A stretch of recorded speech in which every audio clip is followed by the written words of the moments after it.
கட்டிட்டு இருக்கான். இப்படியே போகும்போது ஒரு நாள் அந்த மண் சாலையிலேருந்து அப்படி இந்த தார் சாலைக்கு அந்த சைக்கிள் அப்படியே ஓட்டும்போது அப்படியே ட்ரிப்பாகி கீழே விழுந்துறா, முட்டையெல்லாம் உடஞ்சி போடுச்சு. வரவங்க போகிறவங்களும் அச்சோ அப்படின்னு பார்க்குறாங்க. நம்ம தான் எப்போவுமே கையில் ஒரு கேமராவும் மொபைலுமா சுற்றிட்டு இருக்கோமே. நிறைய பேர் பார்த்துட்டு ரோட்லேயே நடந்த ஆம்லெட் அப்படின்னு போட்டாங்க. நிறைய மீன்ஸ் எல்லாம் போட்டு விட்டுட்டு இருந்தாங்க. அப்போ ஒருத்தர் ஒரு 2 வீலரில் வந்தார். வந்து இந்த பையனையும் பார்த்தாரு, உடஞ்ச முட்டையும் பார்த்தாரு. ஒரு 100 ரூபா அந்த பையன் கையில் கொடுத்துட்டு பார்த்துருப்பா அப்படின்னு சொல்லிட்டு போயிட்டாரு. அப்போ திரும்பி இருந்தவங்க எல்லாருமே அவங்களால முடிஞ்ச வரைக்கும் ஒரு 50 ரூபாயோ 100 ரூபாயோ ஏதோ ஒரு அமௌண்ட் அந்த குழந்தை பையன்களை கொடுத்து எல்லாருமே அப்படி மூவ் ஆக ஆரம்பிச்சிட்டாங்க.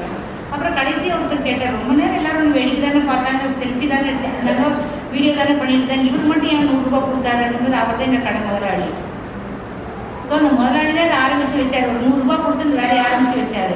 ஸோ அந்த முட்டையுடைய டேமேஜை அன்றைக்கி அந்த பையன் சரி பண்ணிட்டான். தப்பு தான், தெரியாமல் நடந்த ஒரு ஆக்சிடென்ட் தான். அப்போ அந்த டேமேஜை சரி பண்ணுறதுக்கு அவர் முதல்ல ஆரம்பித்து வச்சார். And it was continued by the general public. அதனால் முதல்ல உங்களுக்கு என்ன வேணும் அப்படிங்கிறத நீங்கள் ஆரம்பித்து வைங்க. அப்போ தான் அந்த குழந்தைய கண்டினியூ பண்ணி வருவாங்க. அவங்களுக்கு சொல்லிக் கொடுக்கும்போது அப்படிதான், உனக்கு தெரியாதுங்கிற வார்த்தையை தயவு செஞ்சு பயன்படுத்தாதீங்க. ஒரு 8 இயர்ஸ் 9 இயர்ஸ் வரைக்கும் தான் உங்களுக்கு குரூஷியலான டைம் டு லேர்ன். அதனால் உங்களுக்கு என்னெல்லாம் சொல்லிக் கொடுக்க முடியுமோ சொல்லிக் கொடுங்க.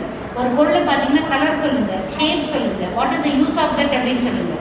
ஒரு வெஜிடபிள் பார்த்தீங்கன்னா எல்லாத்துலேயுமே ஒரு கலர் இருக்கும், ஒரு ஷேப் இருக்கும், ஒரு யூஸ் இருக்கும். அதை உங்களுக்கு சொல்லிக் கொடுங்க.